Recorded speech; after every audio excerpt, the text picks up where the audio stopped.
por que os fungos são os maiores causadores de doenças no milho? Vamos nos atentar para os sintomas que estão na lavoura para identificar corretamente a doença. O produtor não pode só investir e não ser competitivo, ele tem que ter o retorno dele. Se você não tiver feito uma boa diagnose, consequentemente você não vai fazer um bom controle. Como fazer um monitoramento adequado?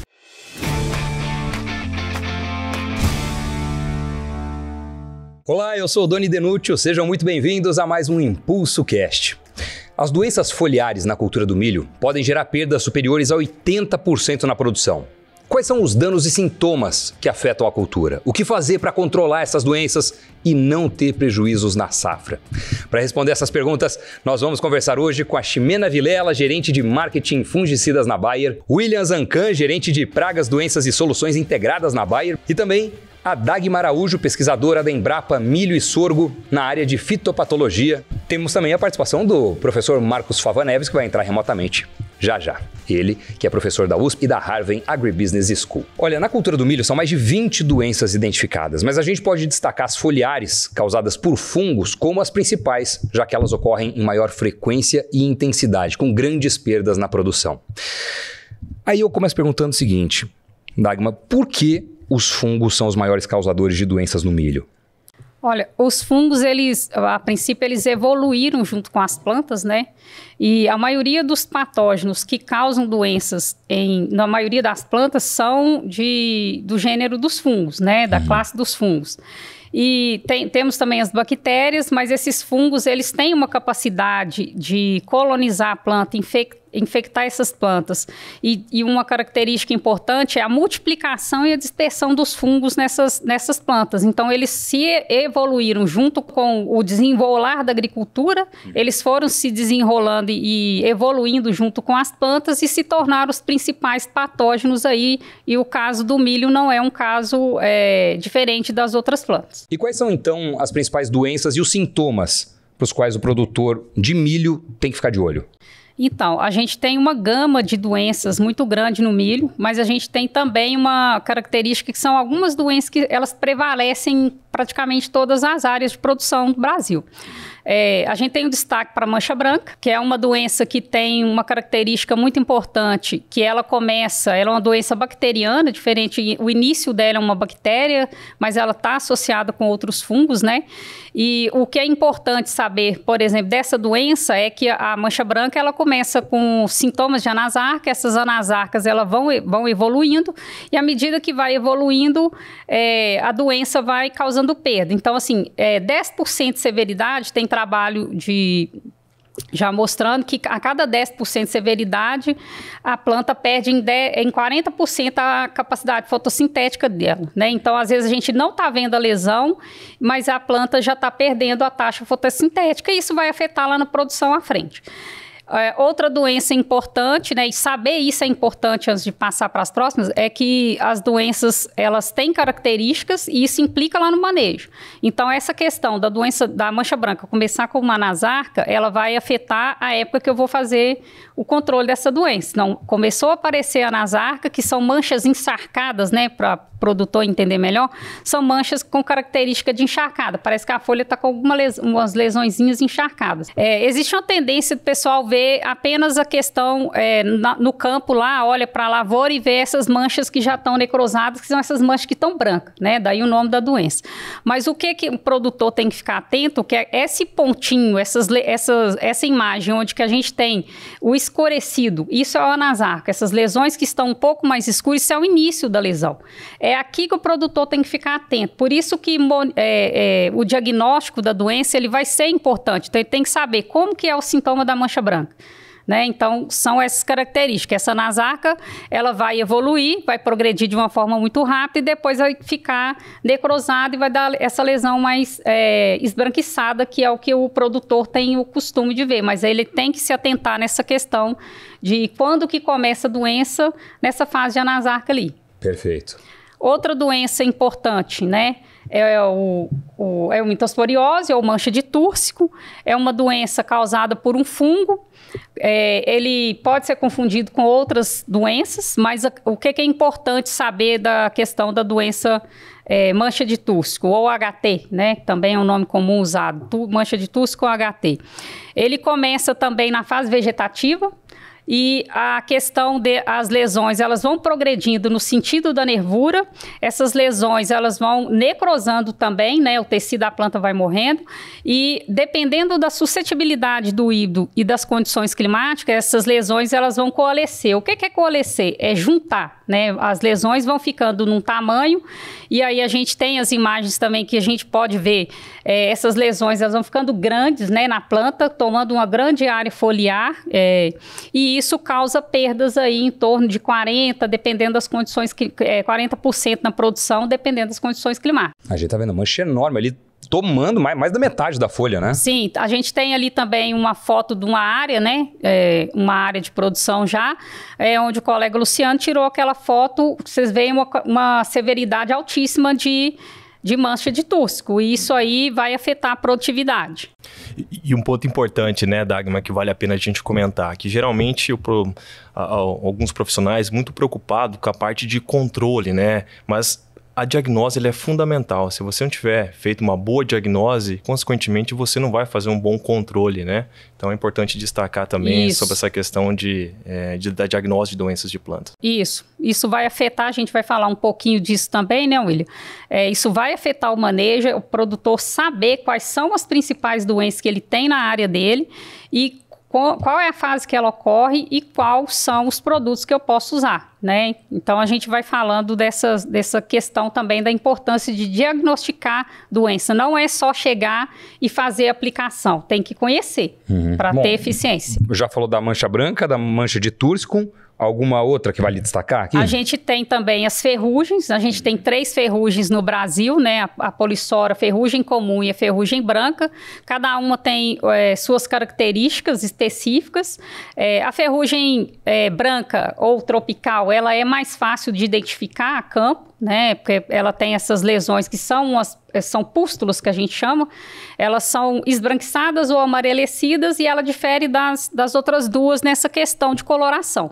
A polissora, ela tem uma característica, ela é mais pulverulenta sobre a folha, né? Parece um algodãozinho ali que se solta muito fácil, uma coloração bem alaranjada no início, depois ela vai ficando mais escura à medida que o fungo vai envelhecendo e a doença vai envelhecendo junto ali. E a ferrugem comum, que ela tem uma característica que são pústulas menores também, mas que elas estão na parte superior e inferior da folha, e ela é bem mais amarronzada do que a polissora. É importante diagnosticar também o tipo de ferrugem que você tem. Como a gente está num país tropical, não bastava ter uma não, tem que ter 3. Né? Ô, Dagmar, vale ressaltar também que no caso da ferrugem, né, foi uma doença muito importante na cultura do milho, há alguns anos atrás, né, e hoje a gente já vê esse problema reduzindo a importância e as manchas se tornando cada vez mais importantes, né? Isso é importante, como você está explicando aí para nós, como identificar, como saber qual doença para saber controlar corretamente, como o Zancan falou. E o produtor é importante entender que a ferrugem ela está diminuindo e não é a ferrugem, a maioria das vezes, que ele está vendo no campo. Porque a gente tem um exemplo nas nossas pesquisas de mercado que quando a gente pergunta para o produtor para qual doença ele está utilizando fungicida, na maioria das vezes vem a resposta que é a ferrugem, né? Então, o produtor precisa se atentar a essa forma correta de identificar para, consequentemente, controlar corretamente utilizando as ferramentas adequadas. Exatamente. Tem que conhecer qual que é a doença que está prevalecendo na sua área, né? Você corre o risco... Tá tratando para uma coisa, na verdade, o combate deveria ser para outra. E às vezes isso resulta em erro, né? Você usa um produto que ele não tem eficiência para determinada doença porque fez o diagnóstico errado. O caso mais típico desse é a ferrugem. Então, esse é um alerta, inclusive, que a gente quer deixar, né? Que a ferrugem, ainda existem áreas com ferrugem, né? A ferrugem polissora, né? que é principalmente em regiões de baixa altitude, temperatura elevada, mas em pontos específicos do país ela ocorre hoje em dia, a ferrugem comum menos ainda, né, Dagmar? Mas de certa forma o produtor ainda tem em mente que a ferrugem é a principal doença. E a gente deixa esse alerta, né? Vamos nos atentar para os sintomas que estão na lavoura para identificar corretamente a doença. Essas que a gente falou são doenças que estão disseminadas e a gente tem as doenças que são consideradas por um bom tempo como secundárias, mas à medida que a agricultura vai evoluindo, que o plantio de milho foi evoluindo, isso vai mudando o cenário. Então tem uma doença que antes a gente era considerada como secundária, hoje ela não é, ela tem a importância dela, que é bipolares. E aí a identificação de bipolares, ela já é um pouquinho mais complicada porque ela se confunde, né, com outras doenças, como cercosporiose. Então é preciso fazer o diagnóstico também dessa doença e ver como que ela está aumentando no nosso país. Mas é uma doença que ela passou de doença de importância secundária e ela está indo caminhando gradativamente para ser uma das doenças importantes, assim como a mancha branca, o tusco e as ferrugens, né? Que são essas lesões aí, né? Então, e essas lesões, Ximena, elas variam. Então, quando a gente vai a campo, é muito comum da gente chegar, a lavoura está jovem ainda, né? V6, V8, V7 ali, você tem lesões, essas lesões que elas vão acompanhando a nervura, tem algumas que são finas, igual que está aqui na imagem, tem outras que elas são lesões um pouco mais largas e curtas, né? E isso confunde com outras doenças. É muito comum a gente confundir bipolares com cercóspora e às vezes até com Corbatiella, que é uma doença que também é considerada secundária ainda. Mas essa questão da diagnose do bipolares, né, dessa doença bipolares, mancha de bipolares, ela vem ganhando importância no Brasil e a gente tem que começar a pensar também no produtor conhecer melhor essa doença para fazer o controle dela também na época correta. Ô Dagmar, existe algum macetinho para a gente conseguir identificar se é a cercóspora ou a bipolares? Que, assim, às vezes na imagem é muito fácil, né? Às vezes, isso aqui tem a característica tal, tem as pontuações negras ou é delimitada pela nervura, mas na prática a gente está ali no campo, às vezes debaixo do sol, como que a gente poderia dar uma dica para o produtor de identificar a diferença entre elas? E Ximena, eu acho que é importante esse ponto que você traz, porque nas últimas semanas eu tenho conversado com vários técnicos de campo, produtores, e existe sim uma dificuldade muito grande de fazer essa identificação na fase inicial. Então, é muito interessante essa pergunta e importante para quem também está nos assistindo, né? Tem diferença sim, bem lembrado, Ximena. A cercóspora, ela é uma lesão mais retangular, né? Ela acompanha a nervura, e ela fica retangulada, ela é bem mais retangular, depois ela vai ficando acinzentada quando as estruturas do fungo ali, que a gente não vai entrar em detalhe de estrutura fúngica, mas as estruturas vão crescer sobre as lesões, ela vai ficando bem acinzentada. É lógico que ela varia um pouquinho entre mas ela é muito característica. Já bipolares, as lesões de bipolares, elas acompanham também a nervura, mas ela não é muito delimitada. Ela ultrapassa ali as nervuras secundárias da planta, da folha, e ela fica um pouco menos paralela. Né? Ela não é tão certinha quanto é cercóspora. Então, assim, no geral, mas quando você tem, é comum a gente ver as duas ocorrendo junto, e aí você olha assim e às vezes dá dúvida mesmo, né? Dá dúvida. Eu já ouvi falar uma coisa assim, que eu não sei se você concorda, que a cercóspora é como se você passasse uma caneta marca-texto e ela fica aquele retângulo marcadinho, né? Então, é um truquezinho que eu uso às vezes para tentar diferenciar. E a gente tem feito alguns trabalhos até de identificação dessas lesões, né, tentando separar de uma forma mais segura, mais robusta, e a gente vê que às vezes o que a gente mesmo bate o olho lá no campo e fala assim, isso aqui vamos chamar de diplódia, mas parece cercóspora. Eu brinco com o pessoal na hora da coleta, a gente fala assim, isso aqui é diplódia, mas está com cara de cercóspora. Aí quando a gente vai fazer, realmente é cercóspora, né? E está junto com bipolares. Então, essa questão também é importante se levantar de doença, porque muitas vezes a gente tira a imagem que a gente coloca, ela está separada, porque a gente selecionou a imagem para mostrar aquele sintoma específico.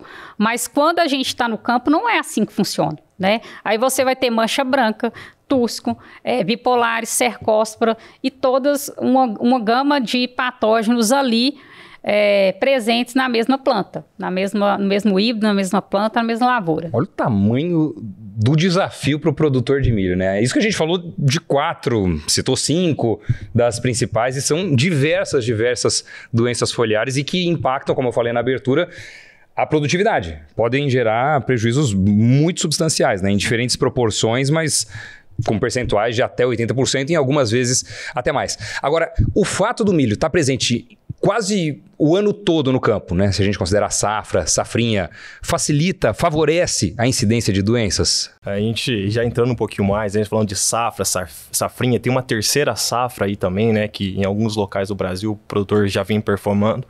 Mas é importante sempre destacar que nos últimos anos nós tivemos uma evolução muito grande no sistema de produção, ou seja, uma intensificação.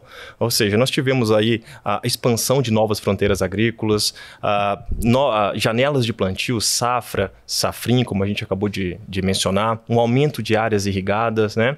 E também algumas práticas culturais que o produtor às vezes não utiliza, que é a questão da rotação de cultura, tá? E, inclusive, a escolha de híbridos suscetíveis. Então, tudo isso está relacionado também com a evolução dos fitopatógenos, que é a dinâmica de populações desses patógenos a nível de campo.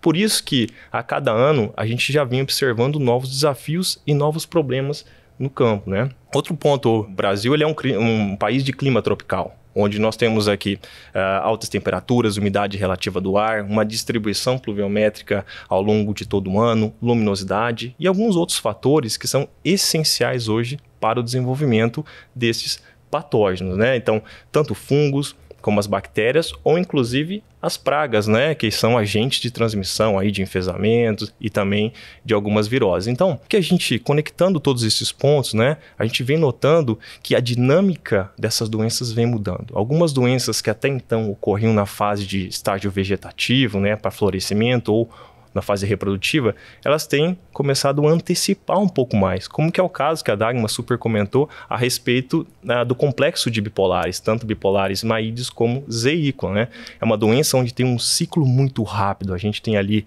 de 48 a 72 horas, a gente já tem um novo ciclo. Então, uma doença que entra cedo, com poder de destruição muito rápido quando não é feito um bom controle. E além do mais, que nem a Dagmar comentou, a gente está falando de uma doença que até então era secundária, a gente pode aí pensar em tratar ela como uma primária em algumas regiões do Brasil, como é o caso da região do Médio Norte do Mato Grosso, na safrinha, que é uma doença aí que vem causando bastante danos aí para o produtor. E Ximena, complementando aqui, como é que está o cenário atual e essa dinâmica de dispersão das doenças do milho? Tony, o cenário hoje da cultura do milho no Brasil é o seguinte, o melhoramento de milho hoje ele é focado em altos tetos produtivos.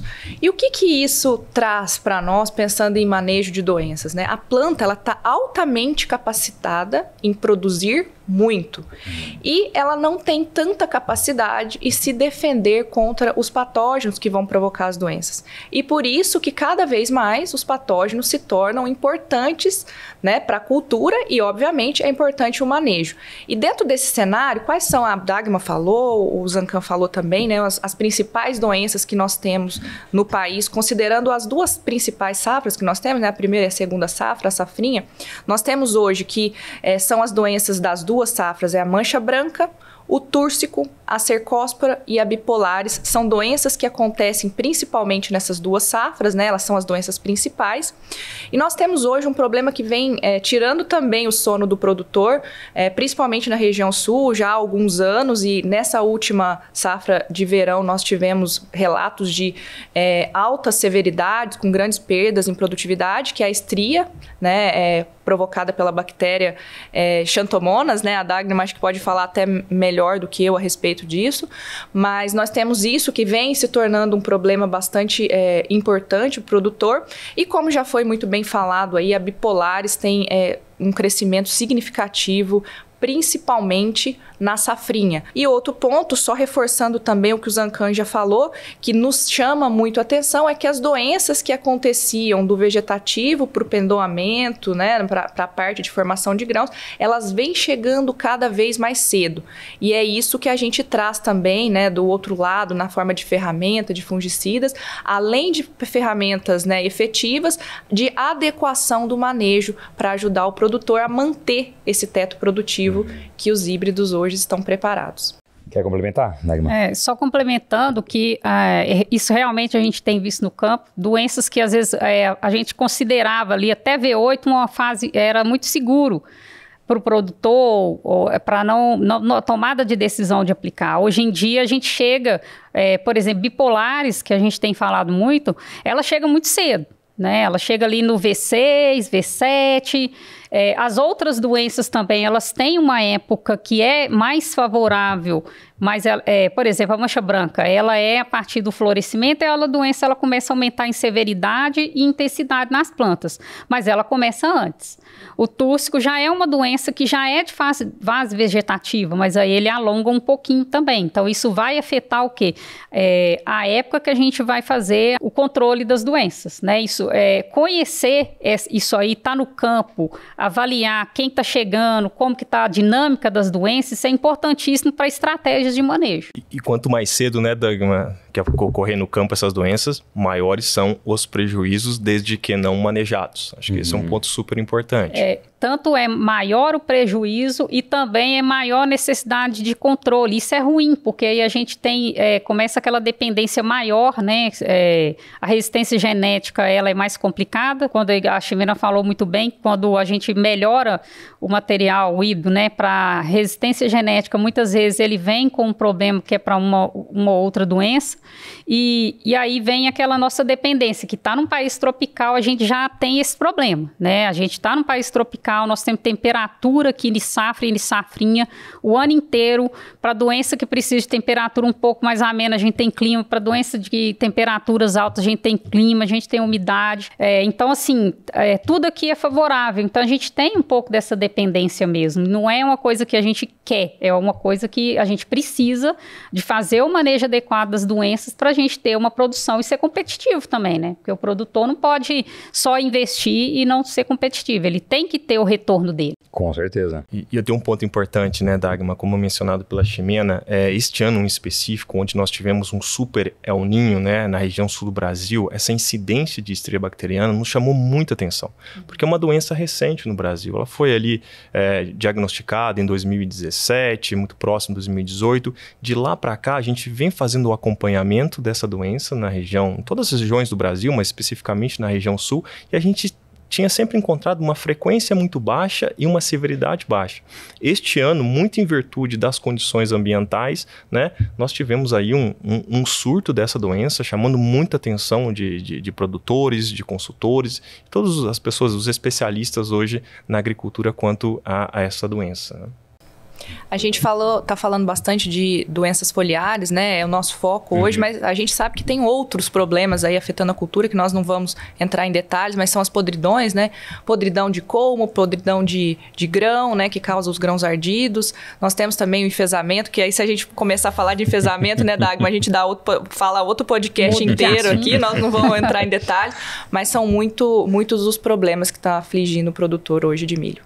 É interessante, só complementando, que é interessante também que essas doenças foliares, que são as manchas, elas também predispõem podridão de colmo, né? O enfesamento predispõe podridão de colmo, a cercosporiose tem uma relação com podridão de colmo também, então às vezes a gente vê onde que tem cercosporiose, tem mais plantas tombadas, então assim, são doenças de extrema importância para o manejo, então a gente não pode esperar acontecer para fazer o controle ou tomar as providências para reduzir perdas. Perfeito. Bom, se a gente deu aqui um belo de um panorama sobre as principais doenças, os sintomas, o contexto atual, fica a pergunta, como fazer um monitoramento adequado? Que dicas você daria para os produtores que estão assistindo a gente, Dagmar? Essa questão ela é importante exatamente por tudo aquilo que a gente falou atrás. Por que o monitoramento ele é importante? Primeiro, tem que fazer o monitoramento das fases iniciais ali, né? A gente tem hoje o exemplo do enfesamento. Não é o nosso foco, mas eu vou dar esse exemplo. A questão do enfesamento,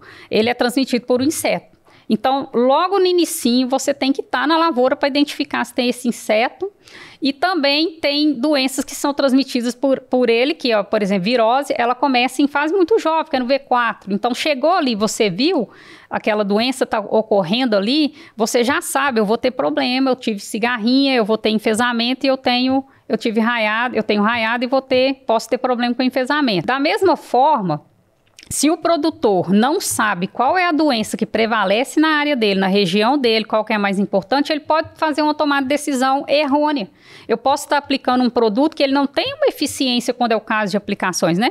Que ele não tem uma eficiência adequada para um determinado patógeno. Então, a tomada de decisão, ela depende da diagnose correta. Essa diagnose, ela começa pelo monitoramento. É conhecer qual a fase que eu estou, qual é o patógeno que está prevalecendo, se as condições climáticas, né, tem que saber isso também, condição climática esse ano, ela está mais favorável para esse ou para aquele patógeno. O híbrido que eu escolhi, ele é suscetível para qual doença? Né? Porque muitas vezes você não pode, os híbridos, eles não são resistentes a todas as doenças, não tem como a gente ter um híbrido 100% resistente a tudo, sempre vai ter resistência um pouco maior para uma doença, menor para outra, então tudo isso afeta o manejo. Então o produtor, ele precisa estar dentro da lavoura dele do início, e aí depois vem chegando as outras doenças, né? À medida que a fase vegetativa vai aumentando, vão aparecendo sintomas de outras doenças, como bipolares, como o tusco, como a mancha branca, e aí é a tomada de decisão. Qual produto que eu uso? Eu estou usando na época certa?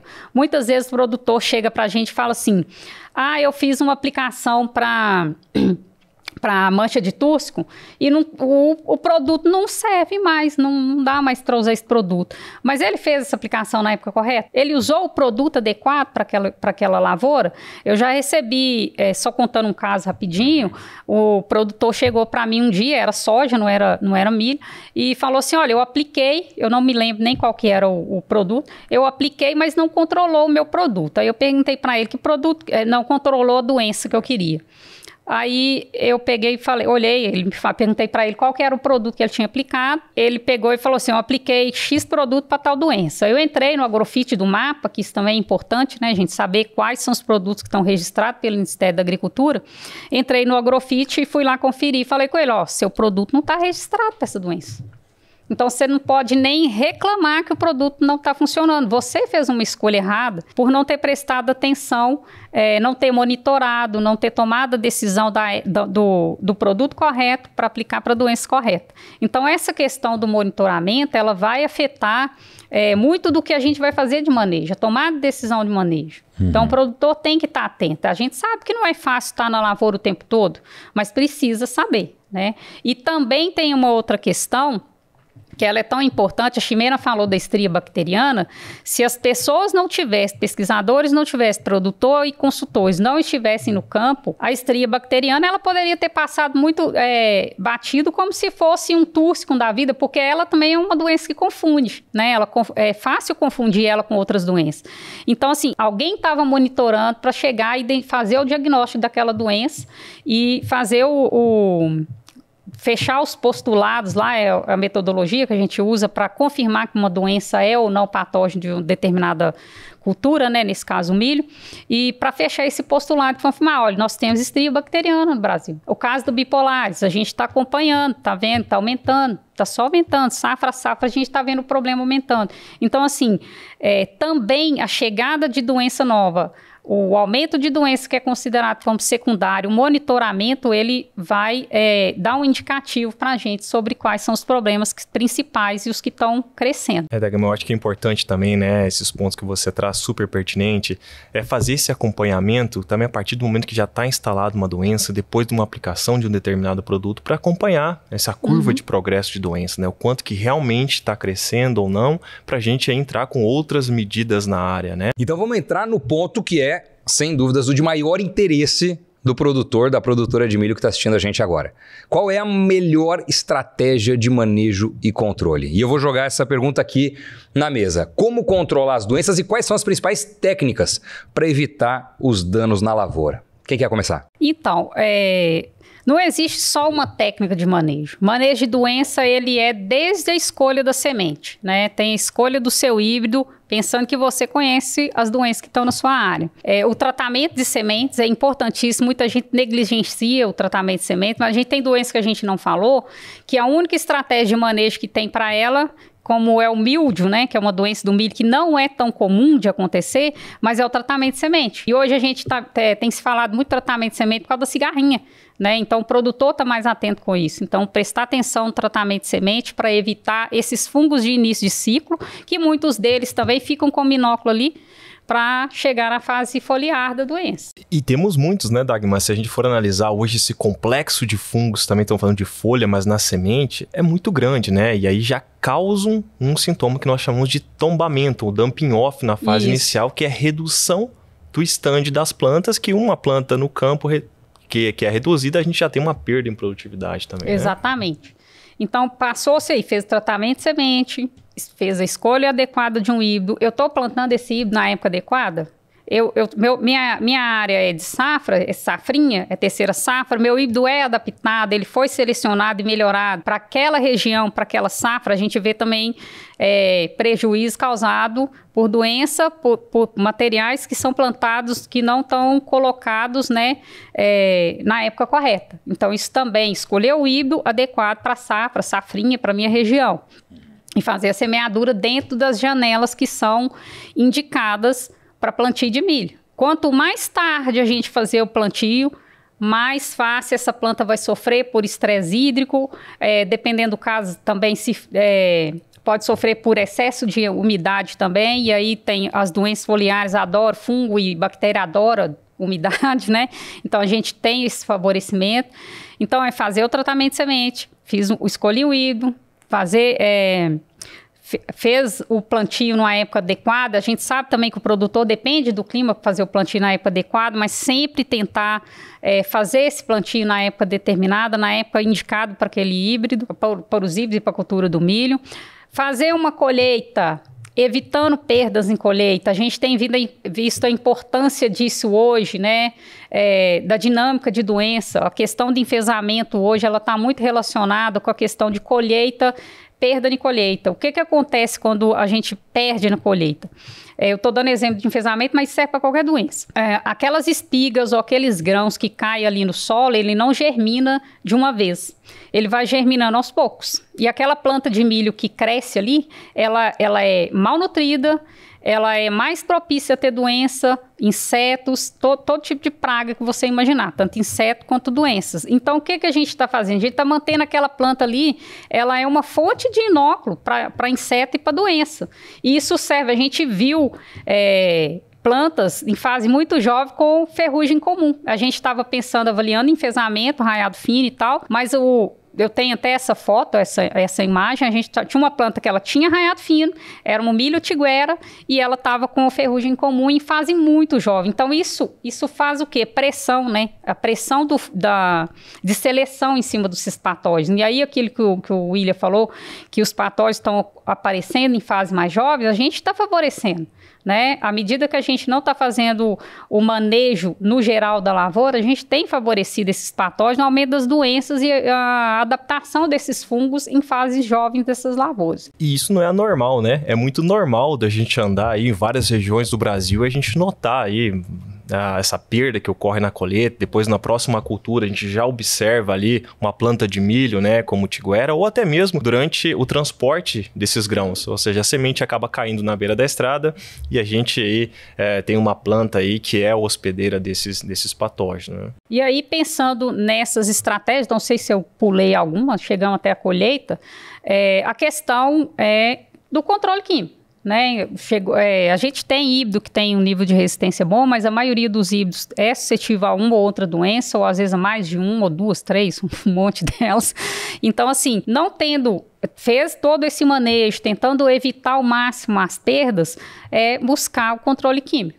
Né, fazer o controle químico com produtos adequados na época correta para que a gente tenha a menor perda, porque o investimento é muito alto. E as perdas, todos esses fatores que a gente falou aqui, elas vão aumentando perdas ao longo do ciclo da cultura e no final o produtor às vezes está com um prejuízo muito grande. Diz que a melhor forma de controlar doenças é evitar a entrada de doença no campo, né? Então tá aí várias técnicas que nós temos aí que podemos extrapolar nas diferentes regiões do Brasil para a gente evitar. A partir do momento que a doença já está instalada, aí a gente trabalha com a curva de progresso. Aí o dano, sim, é bem maior, né? E aproveitando também, Doni, eu acho que é importante esse esses pontos que a Dagmar trouxe para nós, as estratégias de combinações de manejo integrado de doenças, eu gostaria de destacar 2. Tá? O primeiro dele está relacionado com a resistência genética, tá? E o segundo quanto ao uso de fungicida. Então, quanto à resistência genética, nós falamos aqui um pouco mais do melhoramento de plantas e existe uma complexidade muito grande hoje de acumular em um único híbrido vários genes de resistência. Você imagina esse complexo de doenças que nós temos e, ao mesmo tempo, você aumentar a produtividade, que é uma demanda global por alimentos, se manter estabilidade, adaptabilidade e também características agronômicas. Imagina o tamanho do desafio que nós temos, né, nesse ambiente ou nesse clima tropical. Além disso, né, muito conectado com a parte de fungicida, né, do ponto de vista técnico, a recomendação é sim, a gente utilizar aí em todas as nossas genéticas, porque cada híbrido ele tem uma resposta diferente ao uso de fungicida, né, especialmente em regiões onde nós temos um clima mais favorável e já um histórico de doenças. Né. Importante também destacar que os fungicidas eles têm um efeito primário, que é a fungitoxicidade, ou seja, ele é tóxico para um grupo de fungos, mas também tem algo extremamente importante que são os efeitos secundários. Quais são esses efeitos? Então, o primeiro deles está ligado à redução de estresse que a planta sofre devido ao ataque desses patógenos. Então, uma planta que realmente ela não está passando por uma situação de estresse, ela tem uma capacidade muito maior de crescimento e desenvolvimento. Além do mais, a gente tem alguns grupos de produtos, principalmente estrubirulinas e carboxamidas, onde nós temos uma redução parcial do estresse ambiental, né? Além do mais, tem um ponto importante que é a parte da aumento de fotossíntese. Ou seja, plantas, folhas sadias, né, têm uma capacidade, uma área foliar fotossinteticamente ativa muito maior do que folhas que têm a presença desses danos, né? E sabemos que a cultura do milho tem uma energia muito grande e uma conversão muito grande em produtividade. Então, manter as folhas saudáveis é hoje uma estratégia muito grande em termos de conversão de produtividade. Além de melhorar também a absorção de nutrientes, que alguns fungos em específico, eles acabam limitando a capacidade da planta de absorver água e também nutrientes, tá? Doni, aproveitando esse gancho aí, né, para falar da importância hoje de termos essas ferramentas fungicidas para contribuir para o manejo das doenças do produtor. A Dagmar falou muito bem de toda uma estratégia de manejo integrado, o Zancan falou, né, de híbridos, de material genético, mas o fungicida ele vem para complementar de forma muito efetiva, porque já foi falado, né, nós estamos num clima tropical altamente favorável às doenças, nós temos safrinha, né? Nós estamos falando de alguns fungos necrotróficos que eles permanecem nos restos culturais, então eles ficam ali esperando a próxima cultura para afetar. Então, basicamente, na mesma época, a gente tem monocultura de milho em regiões produtoras. E aí vem os fungicidas para agregar nesse manejo. Principalmente, hoje, a gente vai até falar um pouco adiante, né? Mas a questão da resistência dos híbridos, é muito difícil, a Dagmar falou, eu vou reforçar, é muito difícil um híbrido ter uma tolerância. Hoje a gente nem fala tanto mais em resistência, né? A gente fala em tolerância para todos os patógenos que afetam a cultura, porque são muitos, né? Às vezes tem um, tem outro, mas naquela região vai aparecer mais de um, às vezes mais de 2, às vezes 3, 5, né? E aí tem os fungicidas para contribuir naquele ponto falho, né, de tolerância do híbrido. Então nós viemos para complementar e manter os tetos produtivos dos híbridos, porque as plantas que estão altamente capacitadas na produção, né, em altos tetos produtivos, quando ela está demandando energia para se defender de algum patógeno, é como o Zancan falou, né, ela vai desfocar de produção e vai desenvolver um aparato de defesa, e isso vai desfocar a produção, reduzir produtividade. Aproveitando o gancho que você trouxe já, desse manejo químico com fungicidas, conta pra gente do projeto que a Bayer conduziu na última safrinha de milho, porque eu ouvi falar que é o maior projeto avaliando manejo de fungicidas em milho no Brasil. É verdade isso? É isso aí, Doni. Nós conduzimos na última safrinha, em parceria com a Proteplan, um projeto muito grande, né, no estado do Mato Grosso, contando com 576 parcelas, né, em áreas produtivas de milho safrinha, porém foi conduzido em formato experimental para dar uma consistência nas informações geradas. Nós conduzimos esses trabalhos em 3 distintas áreas no Mato Grosso. Nós conduzimos em Sorriso, em Campo Novo do Parecis e Campo Verde. Nós consideramos 3 diferentes híbridos com diferentes sensibilidades a doenças, representando famílias, né, de híbridos com baixa sensibilidade, média sensibilidade e alta sensibilidade a doenças, para justamente verificar essa resposta que a gente teria de acordo com a sensibilidade frente ao uso de fungicidas. E nós também avaliamos em 2 distintas janelas de plantio. Então, nós avaliamos na primeira janela de plantio em fevereiro e na segunda janela na segunda quinzena de fevereiro. Nossa, projeto completaço, uma pesquisa, um estudo trabalhoso, imagino. Sim, e com muitas respostas positivas que nós vamos trazer aqui hoje também. Vamos saber essas respostas. Agora, para uma pesquisadora, eu acho que ver um projeto desse porte deve ser algo gratificante, assim, né? Até em termos profissionais. Sempre que qualquer trabalho que é bem feito, que agrega, né, a gente tem que valorizar, até porque a quantidade de doenças que a gente tem, a quantidade de problemas que a gente tem para enfrentar no Brasil é muito grande. Então, assim, para milho, a gente estava conversando mais cedo que começou-se o controle químico, né? Foi mais a partir da década de 90. Então, ainda falta muita informação a respeito de eficiência, de época de aplicar, tem essa questão ainda de esclarecer produtor do que a gente já estava falando, de quando que eu aplico, qual é a doença que é o meu foco. Então, essa questão de sempre buscar o aumento de conhecimento e trazer luz sobre as dúvidas que o produtor tem sempre é muito válido, né? Pensando aí que faltam muitas informações ainda a respeito do controle químico para milho. Que o manejo na soja é muito mais antigo, né? A soja, ela tá muito mais evoluído nesse ponto do que o milho, né? Ô Doni, e isso assim, reforçar um dos principais objetivos nossos, né, com esse projeto, não é simplesmente oferecer uma ferramenta fungicida para o produtor, mas é levar para ele informações consistentes de qual o melhor momento utilizar, né, como ele utilizar essa ferramenta, né, como ele intercalar o uso das disponíveis ferramentas que nós trazemos para ele. Então, é muito além do que vender um fungicida. Claro. É levar informações consistentes, informações relevantes para contribuir para o manejo dele de doença. Não, aumentar a eficiência, né? Porque, obviamente, é um investimento para o produtor. Então, quanto mais você brinda ele com informações, com técnicas, com orientações para aumentar a eficiência do uso desse produto no qual ele está investindo, menor o prejuízo que ele vai ter na safra e, consequentemente, melhor o resultado. Um investimento que retorna. E é, obviamente, esse o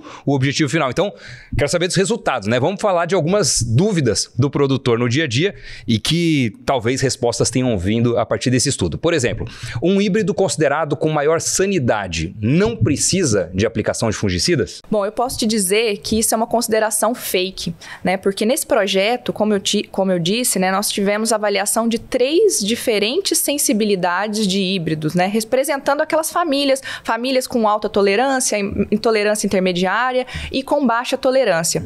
E o que nós tivemos de resposta é que é independente do perfil de sanidade desse híbrido, quando a gente faz um manejo com fungicida, a gente agrega significativamente em produtividade.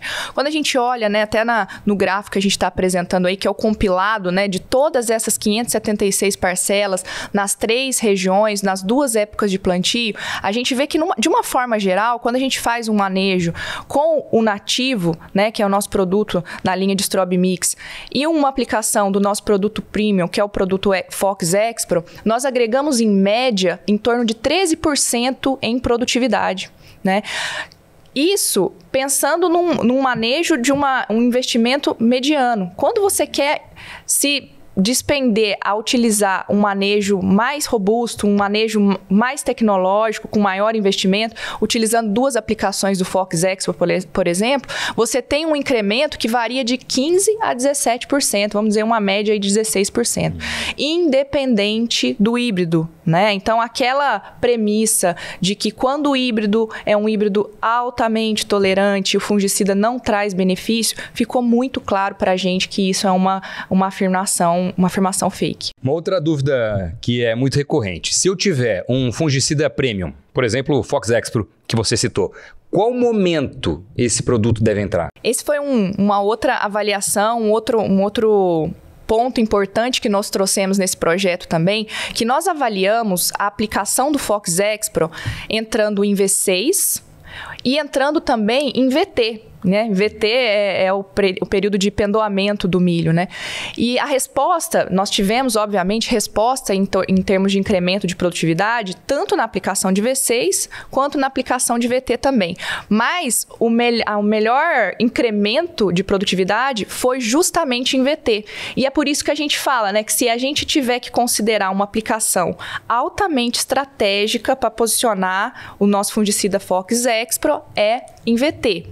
E isso daí, Doni, eu trago uma correlação que nesse momento, né, trazendo uma correlação até com a questão de fonte dreno, né, nesse momento de pendoamento é onde o milho começa a direcionar energia para produzir. Então, é nesse momento que ele começa a se tornar ainda mais fraco na parte de defesa contra patógenos e é nesse momento que você vai conseguir agregar em termos de manejo de doença. Então, você aplicou em VT, é um momento que na relação fonte-dreno, o milho está focando energia para produzir e ele está desfocando na defesa frente a patógenos. Só complementando, falando numa outra forma de falar o que a Ximena falou, quando o milho vai chegar nessa fase reprodutiva, ele precisa... é uma guerra praticamente, né? Ele tem que focar toda a energia dele para produzir espiga, encher aquela espiga e produzir grão. Então, qualquer fator que altere, qualquer estresse, né, que altere nessa fase aí, dessa fase reprodutiva, que vai fazer um distúrbio na planta, que ela tem que tirar o foco dessa energia dela, ela pode afetar na produção lá. E essa é exatamente ali, a partir de R1, né, já pensando um pouco mais à frente, R1, R6, é quando o peso de grãos vai ser afetado. Né? Antes disso, você afetou o número de fileiro, o número de grãos por fileiro, o número de espigas, né? Que é na fase mais vegetativa. Então, chegou no VT para frente, toda a energia da planta ela vai focar em produzir. E tudo que vier como estresse em cima nessas fases aí, ele vai afetar lá na frente a produção de grãos. Então, é uma fase crítica para o milho, né? A partir daí é uma fase mais crítica para o milho. Deixar descendentes, né? No final do dia é isso mesmo, né? Toda a conversão de energia aí vai para o grão. E um ponto importante, né, Dagmar, Ximena, é que essas doenças foliares, se tiver numa situação onde a gente tem um impacto muito grande de folha, o milho em si, a planta, ela acaba buscando energia no como. Então, assim, tirando toda aquela energia ali de carboidratos, açúcar e tudo mais, para direcionar para o grão. Então é super importante realmente ter uma aplicação nesse momento aí para a gente continuar preservando esse momento aí que a planta tem de encher grão e translocar, né? Fungicida, né, não é um custo, ele é um investimento. E está super claro aqui pelas informações. Né? Uma outra pergunta muito recorrente dos produtores é a seguinte, Ximena. Existe benefício de investir em um programa robusto de fungicidas na segunda janela de plantio? Bom, essa é uma afirmação que é uma dúvida, inclusive, de grande parte dos produtores de safrinha e que nós avaliamos nas 3 regiões que nós montamos os experimentos, nos 3 híbridos, e nós separamos ali, como vai estar aparecendo na imagem, as 2 épocas e o que nós obtivemos de resposta.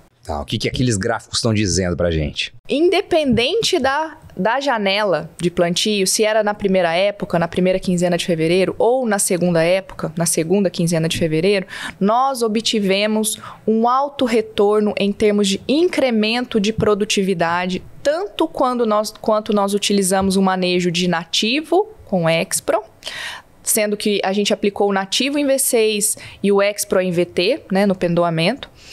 E principalmente no nosso manejo mais premium, né? No nosso manejo quando a gente quer colocar ainda uma produtividade maior, garantir uma produtividade ainda maior, com 2 aplicações de Fox Expro, o incremento foi ainda maior.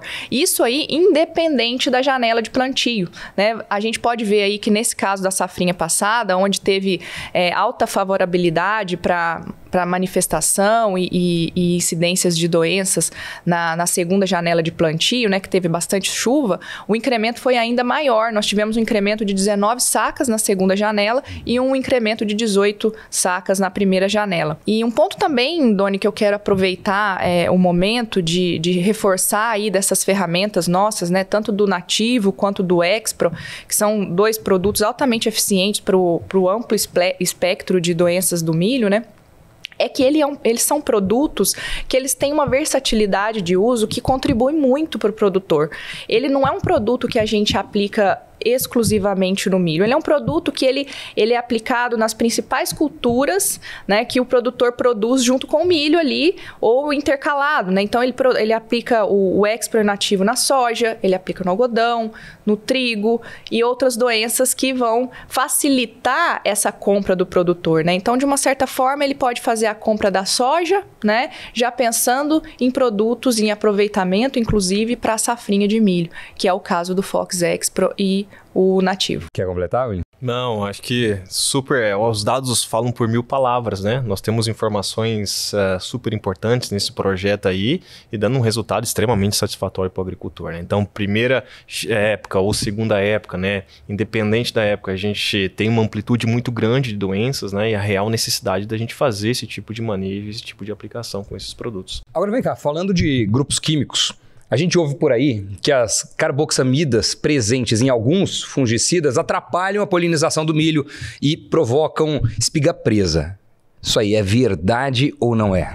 Não tem nenhum trabalho científico que comprove isso, não, né? Inclusive, a gente vê aplicações que são feitas na fase de florescimento mesmo, que produz normal. Então, mas o pessoal fala muito. Fala, mas assim, não tem comprovação científica, né? Isso seria um mito. Seria algo que não tem comprovação para pesquisador é mito, né? A gente só acredita no que é comprovado. Então, assim, é preciso buscar, esclarecer e tudo, mas, assim, seria mais uma informação que aconteceu devido a outras questões do passado, né? Mas, assim, não tem comprovação científica que isso aconteça. Olha só, inclusive, então a aplicação de carboxamida, ela é feita normalmente. O Doni, aproveitando, ela falou que o que não é comprovado cientificamente para o pesquisador é um mito, né? E o que se mantém no mercado para nós, como o mercado é soberano, né? É mito também.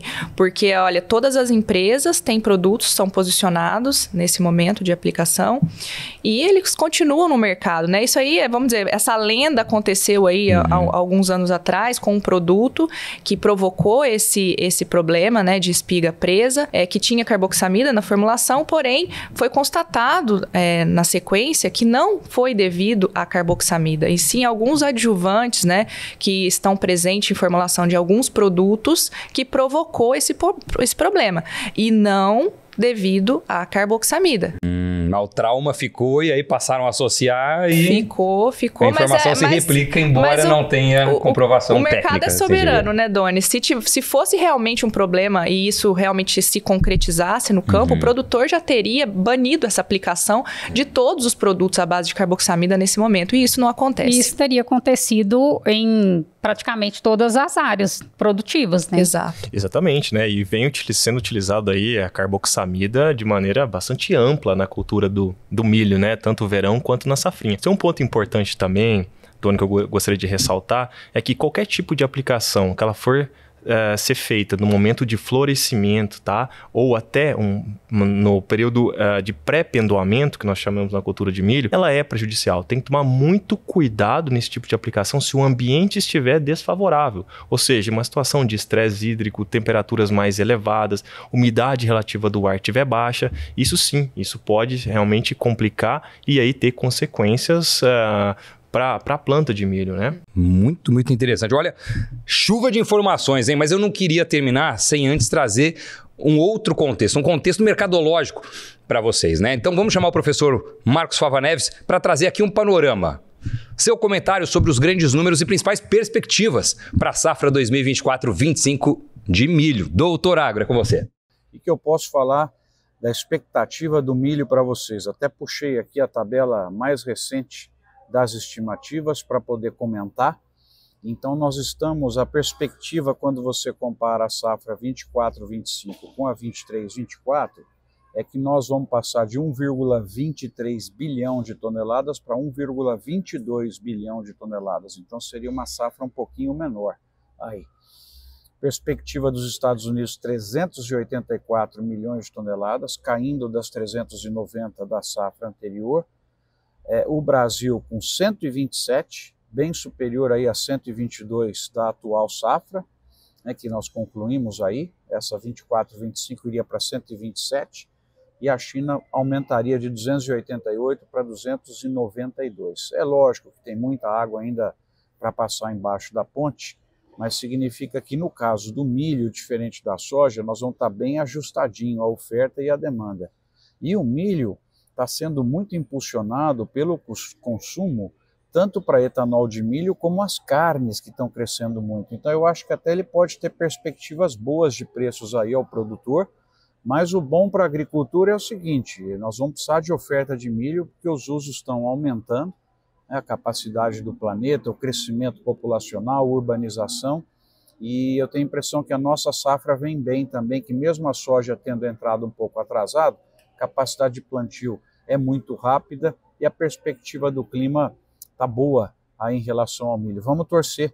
Isso significa bons resultados e renda para todas as cadeias, né? Cadeia da carne, cadeia do etanol, o próprio produtor de milho, e é isso que nós precisamos. Um privilégio participar com vocês aí, tá bom?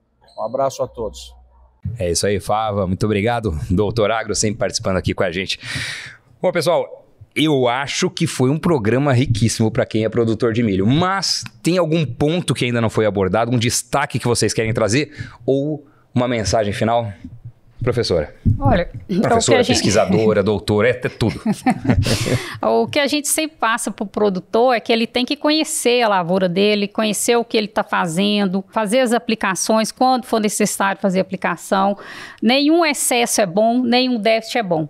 Então a gente fala muito que você fazer excesso de adubação é ruim, mas o déficit de adubação também é. Então ele tem que estar atento desde o início da lavoura dele até lá na colheita, fazendo todo o manejo, considerando o conhecimento que vem sendo gerado hoje, né, pelas instituições, pelos parceiros, todo mundo que tem trabalhado na cadeia produtiva de milho, porque o foco realmente é buscar produtividade alta para o nosso país, com sanidade também, né? Eu sou fitopatologista, então não posso deixar de puxar a sardinha para o lado da sanidade, que é o que a gente quer ver, na verdade, para o milho, né? É uma cultura limpa, uma cultura bem cuidada, de forma que o produtor não tenha prejuízo, porque no dia a dia, a agricultura é uma labuta muito pesada. Então, às vezes, é muito fácil, às vezes, a gente chegar e falar para o produtor, faz isso, faz aquilo, faz não sei o quê, mas o dia a dia dele é pesado, ele depende de clima, ele depende de mercado, ele depende de